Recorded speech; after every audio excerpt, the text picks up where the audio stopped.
Hello friends, my name is Harshit and welcome to my YouTube channel. So in today's video, we are going to discuss the key differences between active and passive mutual funds. We are also going to see which out of active or passive funds are more suitable for investors. So let's get started with the video. So let us now talk about the key differences between active and passive mutual funds. First, let us talk about the management style. So in active funds, the fund managers they take active and detailed research and look for various investment opportunities before investing. The active fund managers they are always on the lookout for stocks which have higher growth potential and they actively invest in it. Whereas if we talk about passive funds, then passive fund managers they usually buy and hold securities which are relevant to a benchmark index. For example, if it is a Nifty 50 index fund, then the passive fund manager will just buy securities which are tracking the Nifty 50 index. If it is a mid cap index fund, then the fund manager will buy securities which are relevant to the mid cap index. Next, we will talk about the performance objective of these two categories of funds. So in active funds, the performance objective is to beat the benchmark index, and that is the main performance goal in case of active funds. If we talk about passive funds, then the performance objective is to just follow the benchmark index, and that is the main performance goal of this particular category of fund, that is passive fund. Next, we'll talk about returns. So active funds, they can, generate higher returns over a shorter period of time as compared to index funds. But if we talk about a longer tenure, a longer period of time, then mostly the historical data says that passive funds have been able to generate better returns as compared to active funds over a longer period. Now we talk about the cost, that is the expense ratio for these two categories of funds, active and passive. So in case of active funds, the costs involved are usually higher than passive funds because active funds they have to hire fund managers who undertake active and detailed research. If we talk about passive funds, they have lower expense ratios and cost as compared to the active funds because they have fewer transactions and they don't have to hire fund managers who are undertaking the active research. Next point is risk. So the risk in case of active funds is definitely higher because they try to beat the benchmark index in case of a volatile market. The chances of returns they are also higher, but definitely the risk is a lot higher as compared to passive funds. Now we talk about passive funds, so of course they are less risky as compared to the active investing. The next parameter we are going to talk about is transparency. So active funds are definitely lesser transparent since the fund managers there they do not want to disclose their investment approach owing to the competition, right? And now we talk about passive funds.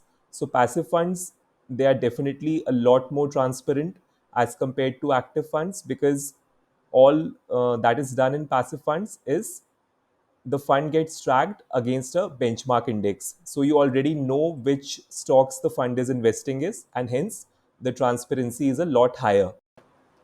So in this slide, we are going to talk about how many large cap funds, mid cap funds, and small cap funds were able to beat their respective benchmarks. So in the first row, as you can see, we are going to talk about the percentage of active large cap funds which underperform the Nifty 100. So as you can see, for 2022, 67% of funds they underperformed the Nifty 100, and these are large cap funds. So only 33% of the funds they were actually able to give better returns than the Nifty 100. And now moving on to the mid cap funds category, so only 55% of funds they underperform the Nifty mid cap 150. That means only 45% of the mutual fund schemes in the mid cap sector they were able to give better returns than the mid cap 150 index. Next, moving on to the small cap fund category. So, 13% of the active small cap funds, they underperformed the Nifty small cap 250 category. Now, this is definitely better performance as compared to the mid cap and the large cap category, but this is only for 2022. If we talk about 2021, 2021, 48% of the active small cap funds, they underperformed the index. So as we can see that most mutual fund managers, active mutual fund managers, they are not able to beat the benchmark index. So finally, we will talk about which category of mutual funds is better for you. Is it active funds or passive funds? So when we compare passive funds and active funds, any investor before investing, they should consider their risk tolerance, they should consider their investment goals, and they should also consider the time that they can dedicate to managing their investments. So, like we discussed in the previous slides, that both of these approaches, they have their merits and demerits, and a well balanced investment strategy will include a mix of both active and passive mutual funds. So, if you have a mix of both the active and passive fund types, then that will provide you with an optimal diversification. Now, who should invest in active funds? So, investors who are seeking higher returns and who are willing to take on additional risk, they can invest in active funds. So, in this case, they will benefit from the expertise of a fund manager who will actively seek out investment opportunities and who will keep on reshuffling the portfolio based on the market conditions. Now, who should invest in passive funds? Investors who are seeking a low cost, low expense ratio, and a lower risk investment strategy that is just tracking the benchmark index, they should prefer passive mutual fund investing.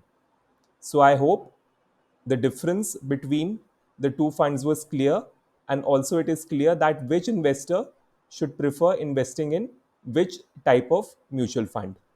So, friends, I hope that you were able to understand the differences between active and passive mutual funds.